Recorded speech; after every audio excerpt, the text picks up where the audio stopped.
안녕하십니까? 이번 시간은 미래교육 보고서 따라잡기에 관한 내용을 살펴보도록 하겠습니다. 강의를 맡은 저는 경상국립대학교 사범대학 물리교육과 손정우입니다. 네. 먼저 그 미래 보고서는 상당히 많은 내용들이 있지만 저는 주로 그 호라이즌 보고서하고 그리고 OECD 에듀케이션 2030 이 두 가지에 대해서 설명드리려고 하고 있습니다. 그 전에 앞서서 영재교육에 이제 입문하시는 분들이기 때문에 그동안 제가 20년 넘게 영재교육에 종사하고 있기 때문에 제가 생각하는 영재에 대한 설명을 좀 드리고 나서 그런 관점에서 이 보고서들을 어떻게 영재교육에 접목해서 볼 것인가에 대해서 한번 설명드리도록 하겠습니다.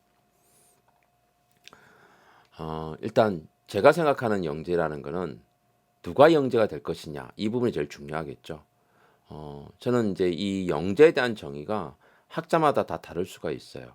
근데 저는 제가 본 것 중에는 이 칙센트 미하이라는 교수가 쓴 창의성의 즐거움이라는 책에서 역사상으로 유명했던 영재들 걔네들을 어떻게 정의할 것인가에 대한 고민이 있다고 보여집니다. 거기서는 어떤 식으로 설명이 되어 있냐면 자신이 속한 영역 뭐 예술가면 뭐 미술가면 그 미술 계통일 거고 음악가면 음악이고 과학자면 과학 분야가 되겠죠. 그 분야에서 어떤 독창성, 그 창의성을 발휘하는 독창성을 바탕으로 가치 있는 업적을 남겨서 사회로부터 인정을 받은 자를 영재라고 칭송하고 있다는 겁니다. 이렇게 따지고 보면 현재 그 분야에서 교육을 받고 있는 사람들은 그러면 영재이냐 아니냐? 영재가 아니라는 거죠. 결과적으로는 과정 중에 있는 사람들은 영재가 아니라 성과를 내고 그것이 인정을 받은 사람. 따지고 보면 피카소, 아인슈타인, 뉴턴, 우리가 보통 영재 내지는 천재라고 부르는 사람들 보세요. 그 사람들이 성장하는 과정 중에는 영재, 천재라 말은 듣지는 않았어요. 결과적으로 자기 분야에서 종사해서 업적을 남겨놓은 이후에 인정을 받았다라는 거죠. 약간 수행 과정보다는 성과 위주였다고 볼 수 있지만 어쨌든 영재라는 것은 결과적인 걸 얘기한다면은 우리가 영재를 좀 다르게 봐야 되지 않을까라는 생각이 들고요. 그렇다면 영재 학생, 우리가 교육하는 영재 학생들이라는 것은 어떤 아이들이냐? 즉 영재가 될 가능성이 있는 학생들이 아닌가라는 생각합니다. 그렇다 우리가 그 학생들을 영가성, 뭐 영가 학생 이렇게 할 수는 없으니까 영재 학생이란 말 속에는 영재가 될 가능성이 있는 학생이다 이렇게 생각하고 바라보시면 좀 더 편한 마음으로 학생들을 볼 수 있지 않을까 이런 생각 해봅니다. 그렇다면 이와 같은 영재들은 영재 가능성 있는 학생들은 어떻게 하면 성공적으로 이 영재가 될 수 있느냐라고 봤을 때는 일단은 타고난 IQ, 재능이 있어야 된다고 보고 있습니다. 이 타고난 것이 없으면 굉장히 힘들겠죠. 물론 이것도 이 창의성의 절구는 책에서 나와 있습니다. 일단 선천적 재능이 있어야 돼요. 뭐 음악이면 음악가, 결국 이런 선천적 재능인 것은 유전적인 영향이 강하니까 사실 따지고 보면 뭐 의료계 집안에서는 의사가 계속 나오고 뭐 법조계 집안에서는 법률가가 나오고 예술가 집안에서는 예술가가 나오고 이런 부분들이 이제 선천적 재능에 대한 부분이라고 생각할 수 있고요. 그렇다고 이 선천적 재능만 갖고 있으면 되는 건 아니죠. 그렇다면 그 집안의 사람들은 다 그걸 해야 되니까. 근데 결국은 그 사람들이 어떠한 노력을 했느냐, 또 어떠한 기회를 가지느냐, 환경이 어떠냐에 달렸다는 거예요. 아무래도 예술가 집안에서는 예술적인 교육을 받을 수 있는 기회가 많다 보니까 그런 기회와 환경이 주어지는 거고 또 그 속에서 본인이 얼마나 노력하느냐에 따라 달렸다는 거죠. 결국은 우리가 어떤 영재 가능성이 있는 학생들에게 영재 교육을 했을 때 그 학생들이 성공을 할 수 있는 것은 바로 재능도 있어야 되지만 어떠한 기회 환경에 노출되느냐 그리고 본인이 얼마만큼 노력하느냐에서 결정된다고 볼 수가 있습니다. 그래서 이 재미있는 결과가 있는데요. 뭐 이거는 뭐 측정한 거라기보다는 뭐 미국 심리학 과학회라는데 아주 오래된 데이터입니다만은 물어본 거예요. 어떤 성과를 내는 데서 재능, 그러니까 타고난 재능하고 노력하고 비중이 어느 정도가 되느냐라고 물어봤을 때 이 게임 같은 부분은 본인의 노력이 있으면 어느 정도 커버가 될 수 있다라는 걸 보여줍니다. 그다음에 음악, 그다음에 스포츠. 스포츠도 사실 노력도 굉장히 중요하지만 재능이 더 중요하겠죠. 근데 이 교육 분야, 즉 공부하는 분야에 오면요. 선정적 재능이 훨씬 더 뛰어나다는 거예요. 사람들이 그렇게 인식하고 있다는 거예요. 이건 뭐 측정해 본 건 아니고요.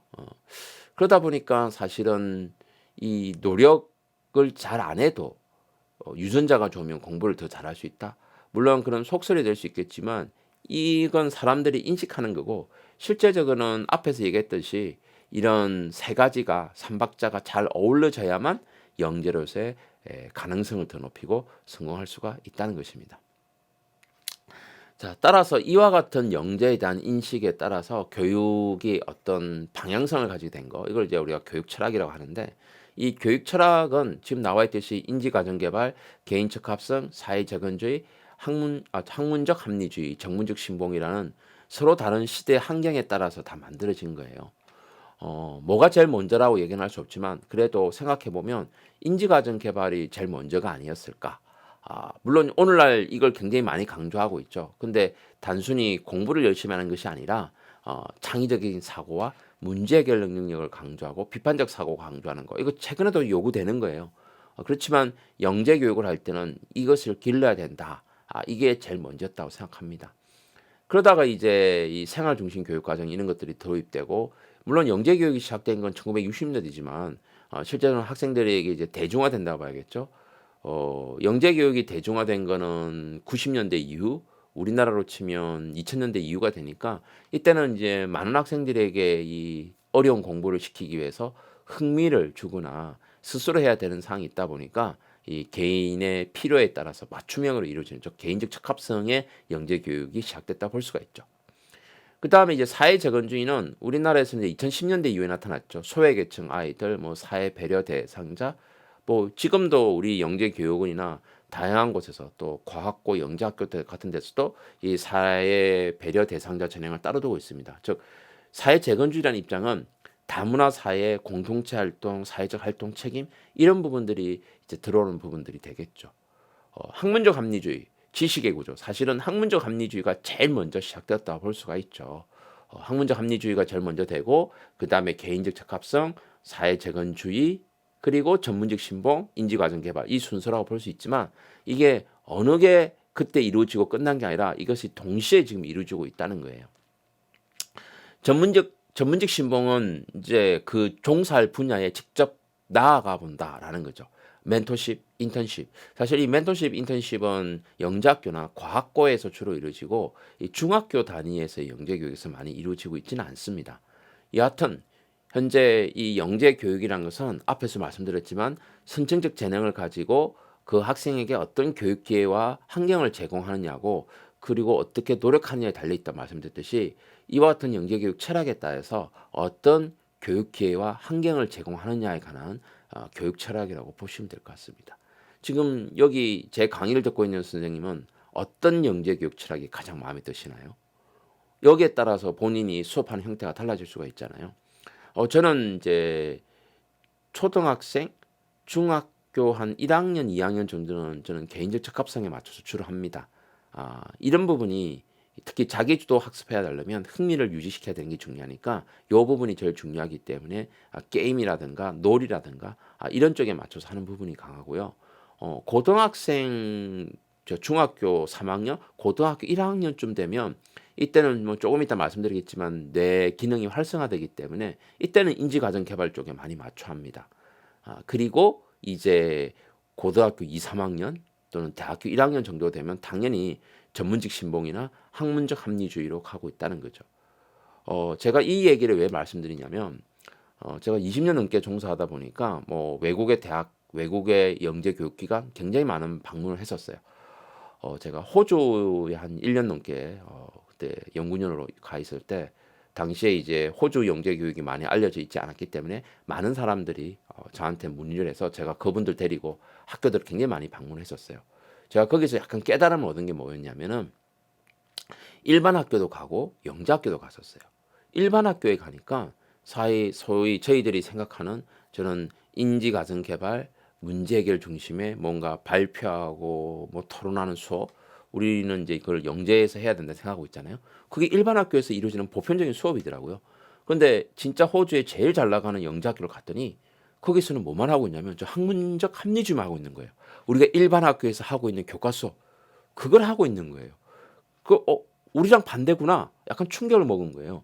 그래서 물어봤더니 그 나라에서의 영재 교육에 대한 철학 자체가 일반 학생들은 사고력을 키워서 의사결정에 도움이 되는 쪽으로 교육을 시키고 진짜 영재들은 그 분야에 종사해서 업적을 쌓기 위해서는 체계적으로 학문을 배워야 된다. 그래서 그 나라에서는 학문적 합리주의가 영재 교육에서 가장 최고봉이다. 이렇게 얘기하는 거예요. 그래서 이게 영재교육 철학이라는 것이 이 국가 단위에서 정책에서 다르게 설정될 수 있지 않나라는 생각이 듭니다. 우리나라에서는 지금 영재교육의 맨 마지막은 정문직 신공에 가 있다고 저는 보여집니다. 물론 학문적 합리주의를 안 하는 건 아니에요. 근데 학문적 합리주의가 너무 어릴 때부터 해오니까 사실은 이제 우리나라에서는 개인적 적합성 이 부분을 좀 강조하고 있고 그 다음에 지금 영재교육의 대부분은 인지가정 개발 쪽으로 많이 치우치고 있는 상황이 되고 있죠. 어쨌든 여러분들도 이걸 하나만 하는 것은 아니고 대상에 따라서 상황에 따라서 다양한 영재교육 철학을 가지고 수업을 진행하면 된다는 이야기입니다. 자, 그 다음에 이제 이런 영재 애들을 영재로 만들기 위해서는 이 몰입이라는 단계까지 올릴 필요가 있어요. 물론 이것도 미알 칙센트 미알이라는 사람, 아까 장희성이 들고 오면 책 쓴 사람, 이 사람의 책 중에 몰입이라는 책이 있습니다. 그 책에서 언급된 내용인데요. 이게 뭔 얘기냐면 지금 여기 화면상에 보면 맨 아래에 맨 아래 있잖아요.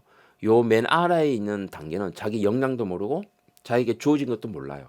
그런데 시간이 지나면 역량을 높이진 않지만 나이가 들수록 자기가 뭘 해야 되는지를 알고 내가 뭐가 주어지는지 나에게 주어지는 과제가 뭔지를 알게 돼요. 그러면 이게 걱정이 생기겠죠.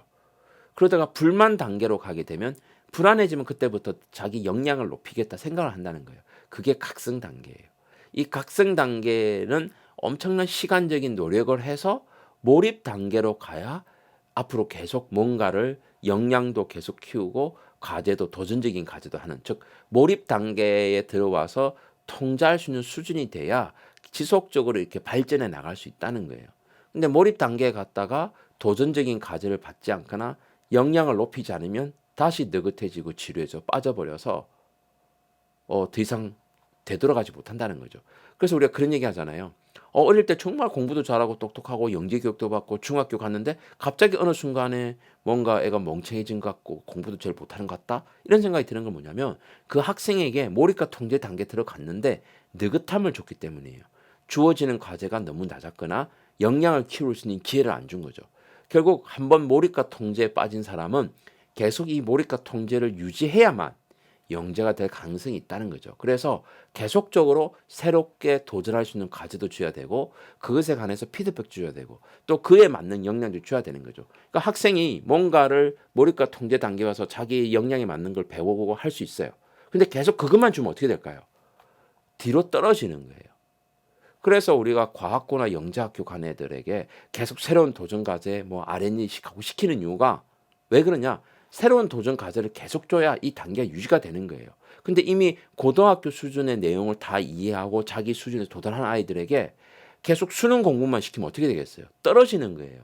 그러면 걔들은 어떻게 되겠습니까? 나중에 발전이 안 되는 거예요. 그래서 진짜 영재로 키우려면 끊임없는 도전 과제를 제공할 필요가 있는 거예요. 소위 이제 그런 게 있잖아요. 과학고 영재학교 애들이 카이스트나 좀 상위권 대학에 가서 계속 새로운 도전 과제를 받지 못하는 경우 도태됩니다. 보통 그런 얘기를 많이 하거든요. 영재학교에서 교육시켜서 상위권 대학을 보내놓은 경우하고 일반고에서 수능만 공부해갖고 상위권 대학을 왔어요. 대표적인 얘기가 이제 카이스트 서울대 같은 데죠.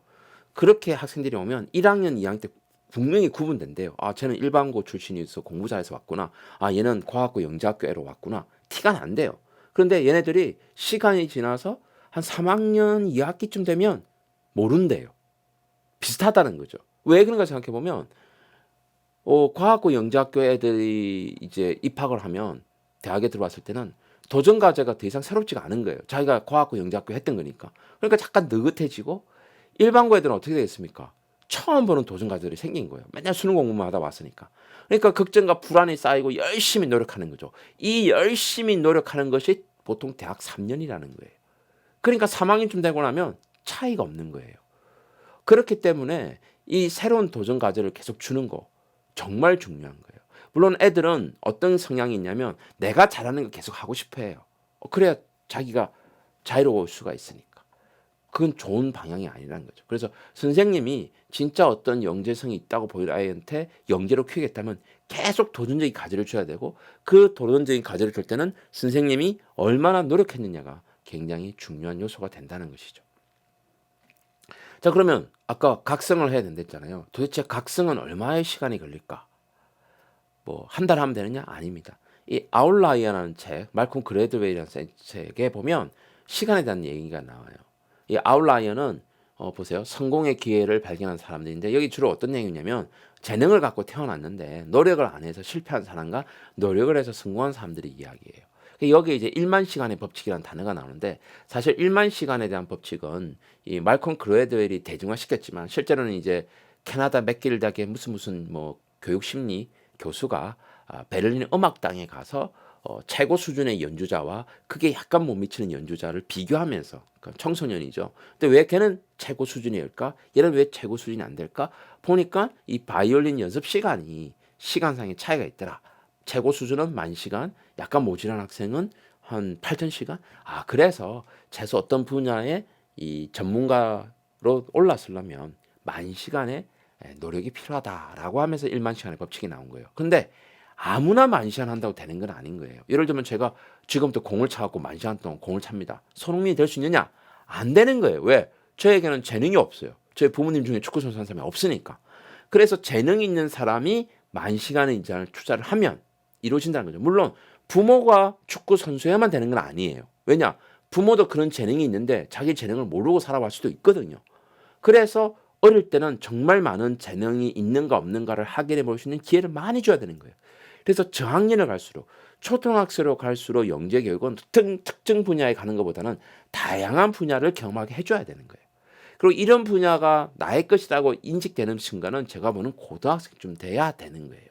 그래서 제가 보기에는 중학교 1학년, 2학년 때까지는 정말 이것도 해보고 저것도 해보고 수학도 해보고 과학도 해보고 예술도 해보고 다 해봐야 되는 거예요. 그 속에서 본인에게 맞는 재능을 찾는 게 가장 중요하고, 그리고 나서 10,000시간이라는 거예요. 그럼 10,000시간은 도대체 어느 정도냐? 하루에 6시간 한다면은, 하루에 6시간 하면 10,000시간 확률적으로 보면 뭐 그냥 하루에 6시간 하면 뭐 360을 300일로 칠게요. 5년 300일 300일 치면 6시간 하면 1,800, 한 2,000시간 칩시다. 365일 350일 뭐, 그러니까 한 5년 정도 걸린다 보면 돼요. 5년. 그렇죠? 다 우수리 떼고 나면 하루 3시간 하면 10년이에요. 하루 3시간 공부하기 쉽지 않잖아요. 어떤 하나에 대해서. 물론 수험생 같은 경우는 마찬가지예요. 여기 지금 제 강의 듣는 선생님들 하루에 3시간 어떤 특정한 거를 열심히 그것만 보고 있나요? 아니잖아요. 그러니까 10년 정도. 그리고 보통 우리가 학문적으로 전문가로 인정받는 박사학위 볼까요? 학부 4년, 석사 2년, 박사 한 4년. 한 10년 걸리는 거죠. 의사도 볼까요? 본과 들어오면 본과 4년, 인턴 1년, 레지던트 한 2, 3년. 물론 예과까지 합치면 한 10년. 그러니까 보통 한 10년쯤 그 분야의 종사의 전문가라 얘기하는 거예요. 선생님들도 마찬가지거든요. 교사들도 하루에 3시간 수업한다고 치면 평균적으로 어떻게 될까요? 10년 정도 해야 베테랑 교사, 교사로서의 전문가가 되는 거예요. 지금 제 연수를 듣는 분들 중에 10년 이상 되신 분들 느낄 거예요. 내가 10년쯤 되니까 이제 교육이 뭐가 뭔지 알겠고, 내가 뭐 교과서가 없어도 수업할 수 있을 정도로 내가 뭐 소위 말하는 뭐 통달했다. 이게 걸린다는 거죠. 그러면 아까 3년이라고 했잖아요. 3년이라는 것은 전체 어느 정도 시간을 투자해야 되냐? 하루 9시간이에요. 카이스트에 가 있는 일반 학생들, 일반고 출신 애들을 하루에 9시간, 10시간 공부해야 3학년쯤 가면 영재학교, 과학고 애들만큼 수준이 올라간다는 거예요. 물론 재능이 뛰어난 애들은 그만큼 더 빨리 되겠죠. 어쨌든 그냥 단순한 계산하면 이렇다는 거예요. 그래서 여러분들이 내가 어떤 분야의 전문가 돼야겠다. 최소 10년이 있어야 되는 거예요. 영재교육이 이제 들어왔는데 영재교육 한 1, 2년 하다가 간다. 전문가 아닌 거예요. 그냥 수박 그달기로 간 거죠. 그래서 이 몰입 단계에 가려면 적어도 10,000시간을 돌파해야 되는 그런 게 있어야 된다는 거죠. 따라서 우리가 어떤 영재 가능성이 있는 학생을 봤을 때 그 학생을 영재로 만들어주기 위해서는 어떻게 해야 되느냐라고 한다면 당연히 교육 기회도 줘야 되고요. 재능도 발견해야 되고요. 그리고 시간적 투자가 이루어질 수 있도록 만들어줘야 된다. 이 세 가지를 꼭 기억했으면 좋겠다라는 겁니다. 벌써 제 강의의 20분이 지났네요. 근데 아직도 일부가 안 끝났습니다. 자, 그러면 여기서 중요한 거, 재능이라는 거 사실 지능으로 드러나거든요. 뭐 우리 한번 머리 만져볼까요? 앞머리 제일 중요한 전두엽이 있습니다. 그 다음에 여기가 의사결정하고 판단하죠. 물론 전전두엽이라고 더 중요한 부분이 있습니다. 양쪽 머리 이게 척두엽입니다. 요게 이제 언어나 감정, 청각을 담당하고요. 두정엽이라고 한가운데 머리가 있습니다. 요게 이제 운동을 담당하죠. 후두엽이 있습니다. 요 시각을 담당해요. 예를 들면 위험한 물체가 제 눈앞에 다가옵니다. 그러면 이 후두엽의 시각이 반응을 하고요. 그 다음에 전두엽이 판단을 내려서 두정엽이 운동해서 움직이고 피하는 거예요. 근데 이 두뇌가 어릴 때부터 동시에 성장하지는 않아요. 성장은 뒤에서부터 이렇게 성장하는 거예요. 그러니까 어릴 때, 아기일 때 눈만 깜빡깜빡하고 보잖아요. 그 후두엽이 발달해서. 그러니까 3세 이하는 다 후두엽밖에 발달하지 않는다는 거예요. 그리고 이제 5살, 7살 되면 막 돌아다니잖아요. 두정엽이 발달하는 거예요. 그리고 이제 척두엽도 발달하고. 근데 우리가 지금 가장 중요한 비판적 사고라든가 의사결정이라든가 문제결, 요게 전두엽이잖아요. 특히 전전두엽. 요 부분이 언제 성장하느냐? 청소년기에 성장을 한다는 거예요. 그래서 힘든 거예요. 사춘기가. 그때가 언제겠어요? 13세에서 17세. 고등학교 1학년 제일 많이 심각하고 빠르면 중1부터 고2 사이. 그러니까 요때 결정이 되는 거예요. 뭐가? 지능 발달이. 그러니까 이 청소년기가 얼마나 중요한가를 알 수가 있어요. 자, 그럼 이 청소년기에서 이루어지는데 이 뇌라는 것이 단순하게 이 두뇌, 이 대뇌 껍질이죠. 대뇌 껍질. 그러니까 대뇌 피질이라고 그러죠. 두뇌를 싸고 있는 껍질. 그 다음에 감정을 담당하는 이 변형계라는 게 있어요. 아까 이 그림에 보시면 여기 안 나오죠. 요 밑에 붙어 있는 변형계. 요 밑에 있는 그림이 있는 변형계가 바로 뭐냐? 감정을 담당하는 부분이에요.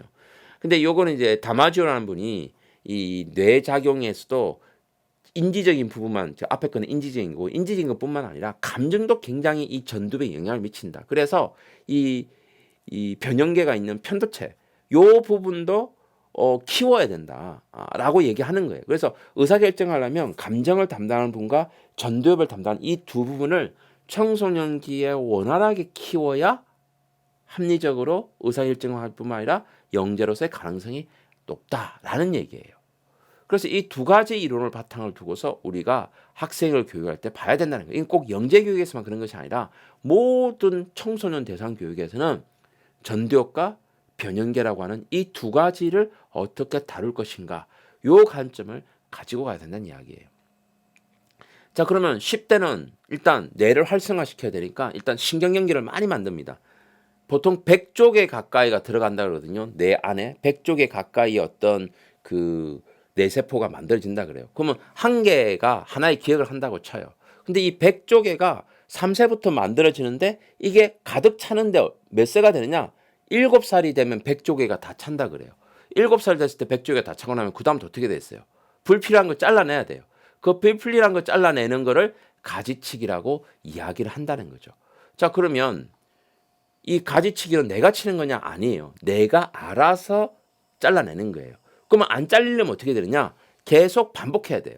부모 얼굴을 계속 보면, 어릴 때부터 보면 아, 이게 우리 엄마구나, 아빠구나, 이렇게 되는 것을 장기 정강이라고 그래요. 한 번 본 거요, 한 달 뒤가 되면 다 잊어버려요.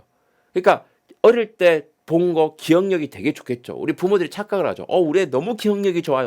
당연한 거예요.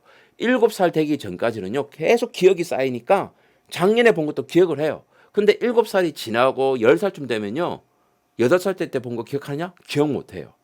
그것이 반복되어서 오랜 기억이 남아있는 거, 이건 기억을 해요. 신기하죠. 그래서 이 가지치기하고 장기 증강이 원활하게 일어나는 것이 내 의지가 아니라 그냥 뇌에서 알아서 이루어진다는 거예요. 이 뇌에서 알아서 이루어지는 것이 누가 하느냐? 내가 알아서 하는 거예요. 자기 필요도에 따라서. 그럼 그게 언제 이루어질 것 같아요? 잠을 잘 때 이루어진다 그래요. 그래서 어릴 때 충분한 수면을 취해야 가지치기와 장기 증강이 원활하게 이루어진다는 거예요. 그래서 어릴 때 애들 잠을 많이 재워야 되는 건 사실인 거예요. 근데 우리 학생들이 이제 청소년기가 되면 공부 때문에 잠을 잘 못 자잖아요. 그래서 현실적으로 보면 이런 잠을 자는 것과 똑같은 상황으로 뇌를 쉬게 만들어주는 게 필요한데 그거를 이제 저는 이제 멍 때리기라 그래요. 우리가 보통 불멍 뭐 경치 보면서 멍 때린다 그러잖아요. 그러니까 멍을 때리고 있을 때 나오는 뇌파가 잠을 잘 때의 뇌파와 비슷해서 이 뇌가 휴식을 하면서 자연스럽게 장기 증강과 가지치기가 일어난다고 봐야 되는 거죠. 어쨌든 이런 신경 가소성이 17세, 18세 때가까지 원활하게 일어나고요. 25세까지라고 그런답니다. 그러니까 25세까지는 이게 되지만 25세가 지나고 나면 이제 잘 안 돼요. 그래서 생각해 보면 25세 이후에부터는 잘 자르지도 못하고 잘 늘리지도 못하니까 그때 만들어진 기억은 60대가 돼도 기억이 남아 있어요. 근데 지금 여러분들 생각해 보세요. 13세 때 기억이 있어요? 없어요. 뇌리에 박히거나 트라우마가 있는 거 말고는 안 남아 있어요. 이미 가지치기 당한 거거든요. 근데 지금 20대 후반 기억해 보세요. 다 날 거예요. 가지치기 안 돼 있거든요. 물론 새로운 것이 들어갈 영역이 좀 있을 때 들어가는 거죠. 이미 가득 차면 어렵죠. 그래서 이 어릴 때 뇌를 말랑말랑하게 만든 사람들은 70세까지도 계속 장기 증강이나 가지치기가 원활하게 일어난다 그래요. 잘 된다 그래요. 근데 25세 되기 전까지 뇌를 말랑말랑하게 이런 기작을 잘 훈련 안 시켜 놓으면 기억을 잘 못하는 거예요. 그래서 25세까지 어떠한 이 신경 활성화를 많이 시켰냐가 그 사람의 평생에 어떤 기억이나 학습에 영향을 많이 미치기 때문에 정말 중요하다고 이야기하는 것입니다. 그래서 보통 이제 중학교 때 IQ는 성장하면서 그 IQ가 유지된 사람이 있고 낮아지는 사람이 있고 높아지는 사람이 있어요. 그거는 바로 이 신경 가소성을 얼마나 잘했느냐에 달려 있고요. 그리고 이 어릴 때는 다중과제가 안 돼요. 멀티태스킹이 안 돼요. 한 번에 한 가지씩만 해야 된다는 거. 그래서 청소년기는 한 번에 한 가지씩만 일만 하게 돼야 되고요. 그 다음에 자기 제어가 잘 안 돼요. 그래서 빠져들기 쉽다는 거죠. 중독 현상이 일어나게 되고요. 그 다음에 이제 긍정 정보 처리하는 영역이 훨씬 더 넓어서 그 말은 좋은 거를 하는 게 아니라 내가 나 스스로에게 좋다고 생각하는 거. 즉 나쁜 짓을 했는데 윤리적으로 나쁜데 그것이 나에게 어떤 쾌감을 줬다. 그러면 그 일만 쫓아간다는 거예요. 그래서 어릴 때 한번 도벽이 생기면 반복하게 된다는 거죠. 왜? 내가 아직 활성화가 끝나지 않은 상태에서는 바로 이런 무모한 행동하는 긍정정보 처리, 본인에게 합리적 해석하는 자기 합리화가 많이 일어나기 때문이라는 거죠. 그래서 10대를 내를 이해하는 것이 교육에서 얼마나 중요한가를 알 수가 있는 겁니다. 자, 이 뇌를 잘 이해를 해야 우리가 보통 실패했을 때 다시 일어날 수 있는 회복 탄력성도 볼 수가 있다는 거예요. 회복 탄력성이라는 말을 굉장히 많이 쓰고 있지만 쉽게 얘기하면 이런 거예요. 실패했을 때 다시 일어남이에요. 사실 우리 학생들 보면 실패의 경험들이 많이 쌓입니다. 성공의 경험만을 가져가는 사람들이 없어요. 그래서 우리 대학생들 중에도 보면 뭐 재수하고 삼수하고 이 회복 탄력을 갖기 힘들거든요. 이 회복하려 그러면 혼자는 힘들어요. 그래서 대인관계도 원만하면 잘 회복되고요. 또 끈기도 있고 자기 조절되고 자기를 잘 돌볼 수 있는 학생들은 회복 탄력성이 높은데 그러지 못한 학생은 회복 탄력성이 약해요. 회복 탄력성이 약하면 어떻게 될까요? 조울에 걸릴 수도 있고 우울증으로 나갈 수도 있잖아요. 이제 약간 심리적 면으로 가기도 합니다. 제가 그 분야까지 얘기할 건 아니고요. 이런 회복 탄력성을 높이는 것이 뇌하고도 연관성이 높다는 거예요. 자, 지금 선생님들 회복 탄력성 점검 한번 해보세요. 나는 도대체 회복 탄력성이 높은 거 아닌가? 1번부터 16번 문항까지 매우 그렇다 그러면 5점, 전혀 그렇지 않다면 1점을 해서 점수를 매기십시오. 제가 여러분들 점수 매길 때까지 기다릴 수는 없고요. 화면을 잠시 정지한 다음에 요 점수를 매겨 보십시오. 자, 그럼 지금 정지하십시오. 자, 이제 점수 다 매겼죠? 합계가 나왔죠? 합계 나왔으니까 이제 한번 볼게요. 내가 회복 탄력성이 높으려면 60점 정도 높게 나온다. 이러면 본인은 회복 탄력성이 높은 사람이에요. 그래도 웬만한 어떤 실패하거나 웬만한 좌절감이 있어도 나는 극복할 수가 있는 사람이에요. 근데 37점 이하 회복 탄력성이 낮으니까 회복 탄력성을 높이기 위한 어떤 새로운 처방이 좀 필요한 거죠. 이런 거는 이제 주변에 전문가들을 만나서 해결해야 될 부분이라고 보여집니다. 물론 학생들도 마찬가지예요. 학생들도 뭔가 의기소침하다 그러면 간단하게, 물론 이게 대변하지는 않지만 간단하게 점검해보고 이 학생은 약간 좀 이런 게 있구나, 좀 관심을 가져야겠구나, 이런 생각을 해보시면 될 것 같아요. 영재 학생들 중에는 이런 게 부족한 애들이 있거든요. 그래서 한 번쯤은 애가 의기소침해 있다 그러면 한 번쯤 살펴보셔야 될 것 같고요. 여기 계신 스님들 자녀분들도 한 번쯤은 확인해보고 우리 애가 정말 회복 탄력이 좋으니까 쟤는 웬만한 일에 버틸 수 있구나, 맷집이 좋구나, 이런 생각할 수가 있으실 거예요. 자, 그럼 이 회복 탄력성 부분은 신경 기제가 있어요. 이거 저 전문가는 아니지만 제가 조금 전에 설명했던 내용을 바탕으로 읽어보시면 이해가 될 거예요. 위협이나 위험이 오면 스트레스가 생기죠. 그럼 스트레스가 보통 우리 감각으로 봐야 됩니다. 눈, 입, 코, 피부. 그러면 아까 감정을 담당하는 변형계에 있는 편도체가 공포감을 느끼겠죠. 그러면 이제 신경이 움직이기 시작합니다. 교감신경계가 그거죠. 감정에 관한 부분. 그리고 생리적 반응이 일어납니다. 도망가거나 피하거나 막 공포에 쩔어서 가만히 있거나, 그게 또 다른 스트레스가 되겠죠. 그러면 스트레스의 호르몬, 이게 코르티솔이 나온대요. 이 코르티솔이 안 좋은 거예요. 불안, 우울, 불면증, 무기력, 집중력 저하를 일으킨다는 거죠. 자, 그 다음에 사소한 문제가 있어요. 과거의 위험과 위협. 자, 이게 트라우마가 있으면 뭐 색깔만 봐도 막 우리 드라마 보는 게 나오잖아요. 이제 이 사소한 문제라도 이런 경험, 앞에 있었던 위험과 위협에서 코르티솔이 분출되었고 우울하고 불면하고 무기력, 집중하였던 경험이 있는데, 이런 경험이 떠오르는 거예요. 그러면 이게 위협으로 넘기는 거예요. 상상이 되는 거죠. 심리적 위협이 되고 우리 드라마상에서 일어나죠. 그래서 구분이 안 되는 거예요. 그때 내가 당했던 거, 이게 이제 내가 가지고 있는 오류라고 볼 수 있죠. 그러면 다시 교감신경계가 활성화되면서 다시 위협감을 느끼고 미래에 대한 염려가 생기고 지나간 일에 나는 그때 왜 그렇게 못했지? 그러면 똑같은 반응이 일어나는 거예요. 생리적 반응, 투쟁, 도망, 얼음. 그리고 무관한 기억과 연계시키고 두려움이 생기죠. 근데 이렇게 되면 극복이 안 되는데, 회복 탄력성이 높아진다는 것은 뭐냐면 바로 이 전두엽을 활성화되어서 판단하는 거예요. 이건 그때 그 일이 아니야. 그리고 이거는 내가 극복할 수 있어. 이렇게 신경 가소성이 활성화되면서 회복 탄력이 된다는 거예요. 여기까지가 지금 현재 신경과학에서 회복 탄력성에 관해서 알아낸 거고, 이때 등장하는 단어가 두 개예요. 감정을 다루는 편도체, 그 다음에 극복할 수 있는 전두엽.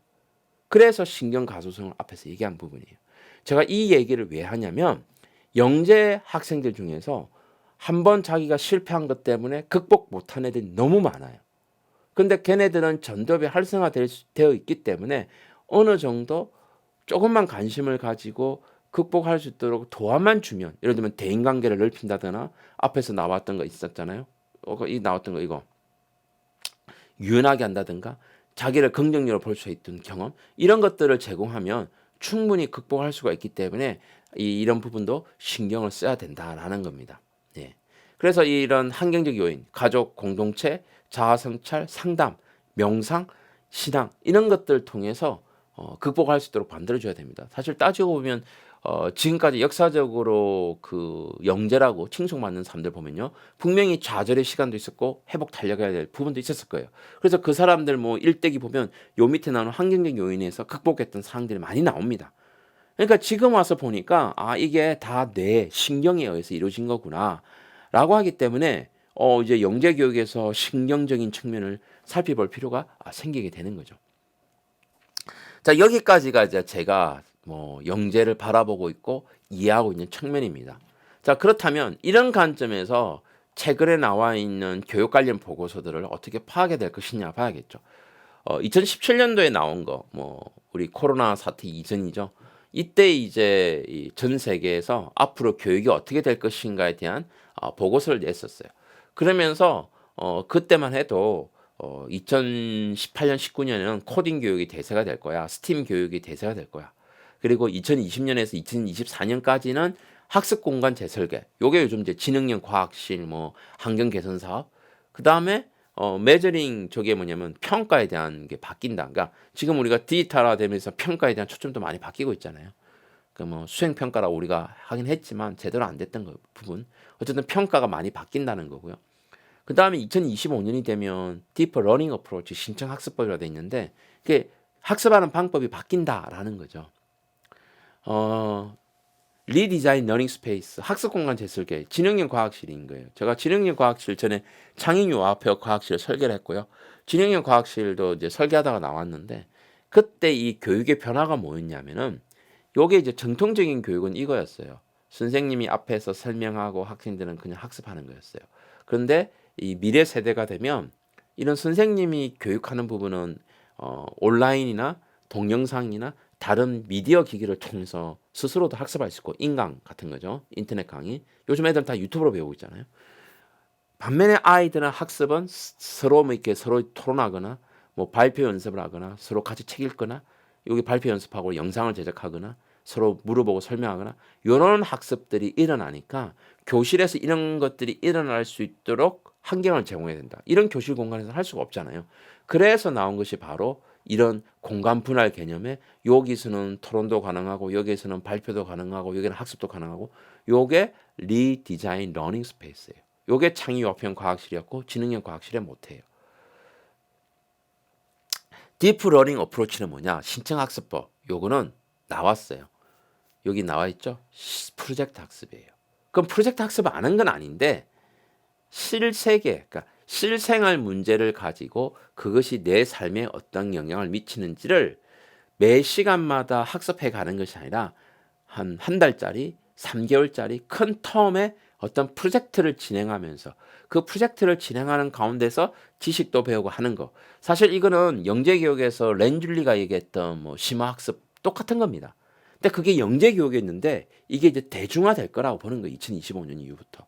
그래서 제4차 과학 종합계획, 종합진흥계획이 나왔죠. 제가 사실 그 정책연구 과학 분야 분과 책임장이었기 때문에 그런 관점에서 그걸 넣었어요. 그래서 과학 종합계획 보면 초등학교는 놀이 체험 중심의 뭐 실생활 프로젝트, 고등학생은 뭐 과제 연구 같은 거 활성한다. 왜냐면 25년 되면 이게 대중화될 수밖에 없다는 거예요. 이렇게 가야 되고. 사실 코로나 사태가 일어났을 때 사실 선생님들 비대면 수업할 때 매시간 수업하기 힘들었잖아요. 근데 이걸 프로젝트 형태로 유용했으면 훨씬 더 수업이 더 쉬웠을 것이고 수업 인정하기도 쉬웠을 거예요. 근데 이제 우리나라는 입시 제도라는 것에 얽매여 있다 보니까 그런 걸 활성화하기 힘들었다고 저는 보여집니다. 여하튼 전 세계는 이 방향으로 가고 있다는 겁니다. 자, 그래서 이런 것들이 될 때 기술들이 도입하게 됩니다.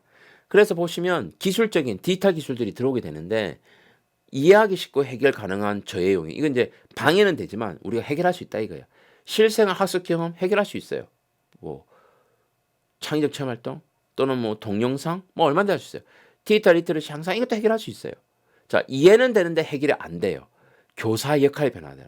당연히 지금 신청학습법이나 이런 학습 공간 바꿀 때 교사 역할 바뀌어야 돼요. 다 이해돼요. 이해해요. 근데 실제로 바꾸려고 하니까 안 돼요.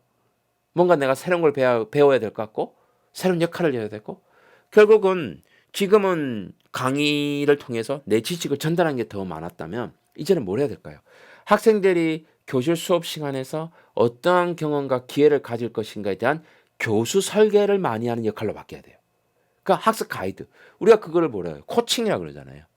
또는 퍼실리레이터. 그런 사람으로 역할이 변해야 된다. 이거 한 5년부터 나왔지만 바뀐 사람 별로 없어요. 근데 이제 이렇게 가야 된다는 거죠. 사실 생각해 보세요. 우리가 비대면 시대가 되면서 학생들 디지털 리터러시 선생님들 많이 향상됐어요. 근데 교사 역할 변화가 없었어요. 그러니까 계속 애들 앉혀대고 화면 보게 해야 됐어야 되는 거예요. 사실은 학생들이 자유롭게 활동할 수 있도록 교수 설계를 한 다음에 선생님은 지키만 보면 되는 거였는데 물론 이게 갑작스럽게 들어오니까 그게 안 된 거죠. 그래서 일본 선생님들은 게더타운이라고 하는 그 2D 가상 공간을 막 자기 교실 꾸미고 애들 돌아다니게 하고 그런 역할로 변화하신 선생님들도 있거든요. 쉽지 않다는 거죠. 그 다음에 컴퓨테이셔널 띵킹. 이게 이제 컴퓨팅 사고라는 건데 컴퓨팅 사고라는 것은 꼭 그 코딩 교육을 한다는 것이 아니라 패턴 그 다음에 좀 이따 보여드리겠지만 제가 넣어놨나요? 아, 여기 있네요. 패턴 인식하거나 추상하거나 알고리즘 하거나 분해하는 요런 것들을 컴퓨팅 사고라는 거예요. 그러니까 교수법 자체를 1대1로 어떤 지식을 잘 전달하자가 아니라 복잡한 문제를 어떻게 잘 조각낼 것인가 그리고 경향성을 어떻게 파악할 것인가 구체화된 걸 어떻게 추상화시켜서 그걸 해결해가는 알고리즘을 만들어갈 것인가? 이런 부분들을 학생들과 함께 만들어가는 수업을 해야 되는데 현실적으로 저런 수업들은 저거에 관한 영역이 있어요. 예를 들면 물리에서는 어떤 구체적 사항들로부터 일반적 법칙 꺼내는 거 이건 추상화예요. 그 다음에 생물 같은 데서는 어떤 실험을 통해서 관찰했던 결과를 갖고 패턴을 경험해서 따지는 거. 과학에서 이런 거 많이 하고 있는데 수업 내용 자체가 이런 것들을 포함할 때는 하고 있어요. 그런데 보편적인 수업을 컴퓨팅 사고를 바탕으로 둔 교수법을 진행한다. 이해는 되는데 실제로 하기 어렵다는 거죠. 그 다음에 정의하기 어렵고 매우 해결이 힘든 거. 자, 이렇게 했을 때, 야, 성적 어떻게 매기지? 아, 이거는 진짜 불가능한 거예요. 그래서 절대 등급제를 하자, 뭐, 우수, 보통, 미흡으로 가자. 나오는 이유가 여기에 있는 거예요. 해결이 어려워요. 왜 그러냐? 줄로 세워야 되니까. 결국은 1등부터 꼴등까지 순위 매기는 성적 성취도로는 답이 없는 거예요. 근데 이거를 교사 개인이 바꿀 수는 없어요. 왜? 우리는 계속 내야 되니까. 그래서 해결이 안 된다고 보는 거고요. 그 다음에 이런 것들이 지속되고 유지되려면 관리자가 이렇게 해야 된다라고 강조해야 돼요. 사실 이렇게 가면 학부모도 난리가 날 거예요. 실제로 이런 거 도전했던 선생님들 몇 분 제가 알고 있거든요. 근데 1년 만에 다 철회합니다. 학생과 학부모의 항의, 심지어 그 학부모 항의가 관리자들 하면 교장선생님이 하지마. 전통적인 방식으로 해. 관리자 입장에서는 그렇잖아요. 내가 아는 범위 내에서 학교에 일어나길 바라는데 교장선생님이 이런 거 알겠어요? 이해도가 높으시 없는 분들은 방해하거나 못하게 할 거예요. 결국은 이런 부분들이 이루어지는 거 이거 우리나라만의 문제가 아니에요. 전 세계에도 역시 이런 문제가 있을 걸로 하고 있지만 그렇다고 이걸 안 할 수가 없는 거예요. 그래서 하나씩 해결해 가자는 거고 사실은 코로나 사태에 의해서 비대면이 되면서 이런 것들을 좀 더 빨리 땡겨왔다라고 이해하시면 될 것 같습니다. 자, 그 다음 이런 것들을 위한 신기술. 자, 우리가 이미 경험하고 있습니다. 메이크스페이스, 로보틱스, AI, VR, VR, 가상세계. 근데 이건 코로나 이전이었는데 이건 대중화된다는 게 아니고 들어온다라는 거예요. 초입 단계. 근데 이게 이제 대중화되기 시작했잖아요. IoT, AI, 이제 대중화 물론 활발하게 하진 않지만 교육에 들어와야 된다 다 인식을 하기 시작했어요. 그래서 예측했던 거죠. 이미 이루어졌습니다. 그죠? 그 다음에 코로나 사태 직전에 이 호라이즌 보고서가 너무 잘 되니까 고등교육 시장으로 넘어가기 시작을 했어요. 결국은 교육의 끝은 고등교육이 이루어지니까. 그래서 고등교육 보고서, 중등교육 보고서는 안 내기 시작했어요. 아무래도 이 고등교육에는 대규모의 돈이 들어가고 그리고 변화시키기도 약간 쉬워요. 왜?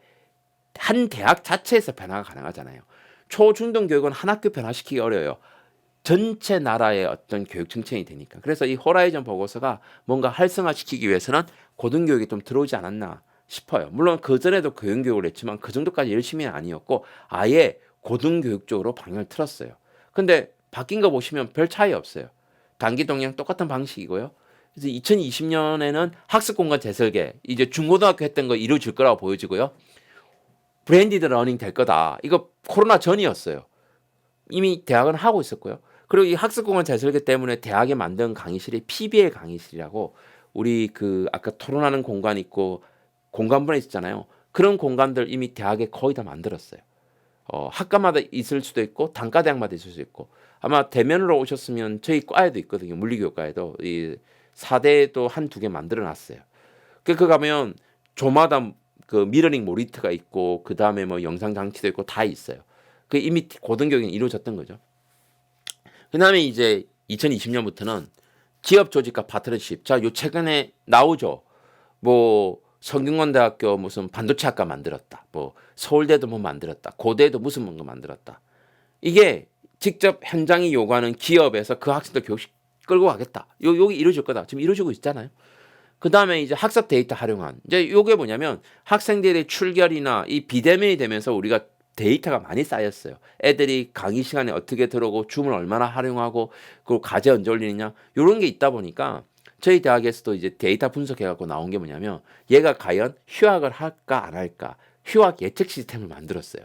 물론 완벽하지도 않아요. 그렇지만 애의 어떤 평소 습관의 변화 그게 이제 비대면에서 수업을 하니까 로그인하고 온 시간, 남아있는 시간, 빠져나간 시간, 과제 올린 시간 이런 것들의 알고리즘을 통해서 얘가 한 50% 지금 현재 상태가 안 좋아서 휴학할지도 몰라. 이런 거 알려주는 거죠. 완벽하진 않아요.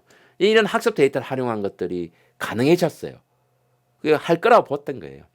그 다음에 26년에는 새로운 학위 프로그램. 요게 지금 마이크로 디그리라는 거예요. 그러니까 보세요. 정통적인 학과가 있는데 세상은 바뀌고 있는데 이 학과를 만들고 교수 뽑고 하기 너무 힘든 거예요. 시간도 걸리고. 근데 사회는 요구를 해요. 그러면 아까처럼 기업 조직과 파트너십 하면 만들 수 있지만 그러지 않으면 교육을 시켜야 돼요. 근데 뭐 졸업하는데 130학점 어렵잖아요. 그래서 예를 들면 빅데이터 분야의 어떤 전문적인 기능을 배우겠다. 그럼 빅데이터 마이크로 디그리. 보통 12학점 정도. 3학점짜리 4과목. 그것만 열심히 듣고 하면 도장 하나 찍어주는 거예요. 빅데이터 마이크로 디그리. 그게 어떤 과를 나오든 간에 그 도장이 있으면 회사에서는 얘는 빅데이터 분야에 좀 전문적인 지식을 갖고 있네? 그래서 채용이 되는 거예요. 그게 새로운 학위 프로그램이다 보니까 미국에서는 대학을 안 나와도 저런 것들만 열심히 모아가지고 회사에 지원하면 뽑히는 제도. 우리나라에서도 이제 이런 것들이 도입될 걸로 보고 있죠. 그게 학위의 분해고 묘두라라는 거예요. 그게 바로 마이크로 디그리 개념이고 이 마이크로 디그리가 이제 고교 학점제가 되면서 들어올 때 고등학교에서 그 분야의 진로 선택을 할 때 예를 들면 나는 이공계에 갈 거다. 그러면 그 학생은 당연히 어떤 과목들 묶어야겠죠. 그럼 대학마다 이런 것들을 들어오면 좋겠다라고 하면 그 학교에서는 마이크로 디그리가 만들어지게 되겠죠. 대학들도 이제 이 마이크로 디그리를 만들어 가고 있습니다. 예. 자, 그러면 이제 2020년 보고서 자 이제 코로나가 터진 거예요. 코로나 터지고 나서 급하게 냈습니다. 보통 2년 주기로 내는데 갑자기 냈어요. 낸 거 볼까요? 자, 인구 변화에 대해 고민이 생긴 거예요. 이 학령 인구 변화는요, 우리나라만은 문제가 아니에요. 전 세계 문제. 전 세계가 50% 준다 그러거든요. 우리나라는 더 빨리 주는 거예요. 그래서 전 세계가 줄고 있어요. 출산율은 급격하게 떨어지고 있어요. 재정적 문제가 생겨요. 학생의 다양성. 그러니까 교수 학습 목표를 새로 설정해야 될 문제가 생겼어요. 그 다음에 학위 취득에 대한 특히 이제 이 비대면이 활성화되니까 이제 마이크로 디그리, 나노 디그리, 야 이거 온라인 할 수 있어. 그리고 역량 키워야 되고 온라인 교육 뭐 이런 것들이 생기기 시작했어요. 그리고 원격 교육이 증가하게 됐습니다. 이 고등교육의 변화를 뭘 보여주느냐? 중고등학교가 앞으로 어떻게 변화될지를 확연하게 보여주는 거라 저는 볼 수 있습니다. 그래서 여러분들도 세상은 이렇게 변해가고 있다라는 관점을 가지고 내가 어떤 관점에서 교육을 해야 될 것인가를 살펴보는 것이 굉장히 중요하다는 것이죠. 그 다음에 이제 마지막으로 OECD에서 낸 이제 중등교육에서의 변화. 요게 지금 현재 2018년에 나온 이후에 전 세계 중등교육을 차지하고 있습니다. 영재교육도 이 속에 들어가서 봐야 될 상황이죠. 그래서 교육을 혁신하자는 거고요.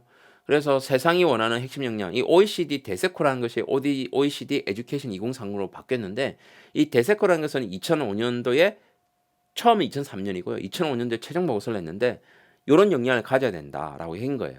그래서 첫 번째 역량은 정보 처리 역량이고요. 두 번째는 대인관계 역량이고요. 세 번째는 자기 관리 역량이에요. 그래서 이런 부분들을 우리가 자기 속에서 대학을 들어가거나 회사에 들어가거나 이 자기소개서 이런 거 쓰고 있어요. 첫 번째, 지난 3년 동안 뭐 대학 입시 같으면 네가 어떤 식으로 학습했는지 방법을 써라. 그게 정보처리 역량이에요. 그다음에 뭐냐? 지난 3년 동안 네가 어떤 분야에 관심을 가지고 활동을 했는지 해라. 그게 자기 관리예요. 그다음에 마지막에 뭐예요? 나누고 베풀고 갈등 관리? 그게 대인관계예요. 그러니까 지금 우리가 어떤 사람을 서류로서 평가할 때는 정보 처리, 대인관계, 자기관리 이 세 개를 보고 있는 거예요. 이게 어디서 출발되었느냐? OECD 대세코에서 2003년도 5년도 사이에 낸 보고서에서 지적이 되었고 이것이 본격적으로 2010년대 이후에 우리나라에서 입학사정관제 수시 전형이 시작되면서 들어오기 시작했고 회사들도 이걸 받아들여서 이 부분에 대해서 개인이 어떠한 삶을 살아왔는가를 보게 되는 거예요. 그리고 나서 2018년 이제 OECD 2030이 나온 거예요. 자, 근데 여기서 중요했던 게 뭐냐면 자, 이런 역량을 길렀어. 자, 이런 역량을 가졌는데 도대체 그래서 어쩌라고 해요. 결국은 그런 역량을 가지면 전인적인 학생이 될 수 있고 잠재력이 최대한 발현이 되고 웰빙을 할 수 있다. 이렇게 얘기를 하면서 변혁적 역량이 필요하다고 얘기한 거예요. 자, 역량은 아까 핵심 역량은 정보처리 역량, 대인관계 역량, 자기관리 역량이 있었잖아요. 이제 이런 거 하려면 지식, 태도, 능력 이거 우리 이미 교육에 하고 있는 거예요. 이런 역량들을 가지고 그런 자기관리, 정보처리, 대인관계 쌓이지만 결과적으로 최종적으로 우리가 목표로 해야 될 것은 새로운 가치를 만들어내야 돼. 저는 이렇게 봐요. 지식 정보 처리를 통해서 새로운 가치를 만들어내야 되고 그 다음에 대인관계를 통해서 긴장과 딜레마를 대처해야 되고 그 다음에 자기 관리를 통해서 책임감을 가져야 된다. 요 부분들이 OECD 에듀케이션 2030에서 제안한 바다라고 생각하고 있기 때문에 이게 실제 OECD 2030에 나왔던 그림들이에요. 예. 그러니까 요렇게 가서 웰빙 간다는 얘기고, 그렇기 때문에 우리 영재 교육도 그런 것들을 두고서 새로운 가치를 만들고 긴장과 딜레마, 책임과 의사결정 요런 부분들이 이루어져야 되기 때문에 주로 실생활 문제 속에서 주제를 가지고 학생들이 적극적으로 참여해서 서로 협력해서 문제 해결해서 새로운 가치를 만들어내는 이런 형태의 영재 수업으로 가야 되고, 그다음에 사회 글로벌 문제, 나만의 문제가 아니라 전 지구적 문제를 다룰 때는 비판적으로 정보를 모아서 토론해서 책임있게 어떤 활동에 대해서 행동에 대해서 결정하고 그걸 통해서 긴장과 딜레마를 해소하는 이 방향으로 앞으로 영재교육 학습이나 주제가 가야 된다고 보는 거예요. 단순하게 지금 배우고 있는 지식을 더 디테일하게 해야 된다. 그게 아니라 영재교육은 그렇게 가야 된다라는 거예요. 이렇게. 물론 그걸 안 하자는 얘기는 안 해요. 그걸 하더라도 지향점은 저렇게 가야 된다고 이 미래교육 보고서가 제시하고 있다고 저는 생각하고 있습니다. 자, 그래서 지금까지 이루어졌던 여러 가지 사조들이 있는데 이런 사조들에서 결과적으로 나타난 것은 의사결정과 문제해결입니다. 여기 의사결정과 문제해결 두 개가 있죠. 그래서 영재교육은 의사결정과 문제해결하는 데 초점을 두고 앞으로 제공되어야 된다라는 겁니다. 자, 이런 거 할 때 그러면 어떤 주제가 있느냐? 실생활 문제와 전 지구적 문제, 그것이 바로 지속 가능 발전 목표로 Sustainable Development Goals라고 해서 SDGs라고 요즘 굉장히 많이 우리나라도 많이 신경 쓰고 있죠. 요거를 이제 정부 단위 또는 정책 단위에서 이루어지는 것을 ESG라고 그래요. 자, 그러면 보세요. 빈곤대치, 기하종식, 건강과 웰빙, 양질의 교육, 생명적 깨끗한 물과 위생, 모두를 위한 깨끗한 에너지, 양질의 일자리와 경제성장, 산업혁신, 사회기반 시설, 불평등 감소, 지속가능한 도시와 공동체, 지속가능한 생산과 소비, 기후변화 대응, 해양생태계 보존, 육상생태계 보존, 정의평화 효과적 제도, 지구축 협력이라고 하는 지금 총 17개 주제죠. 이 17개 주제, 여기에 과학, 수학, 사회, 문학 안 들어가 있는 게 없어요. 그래서 이런 큰 주제 내에서 내가 현재 수업하는 것이 무엇을 지향하고 있으며, 그리고 그 수업 활동에서 내가 학생들하고 어떻게 의사결정하고 문제 해결하는가, 이런 부분들이 영재교육에 담겨야 되는 것이 지금 현재 영재교육의 대세고 앞으로 최소 2030년까지는 갈 거다라고 봐야 된다는 것입니다. 자, 이번 동영상 강의는 여기까지 하도록 하겠습니다. 네, 감사합니다.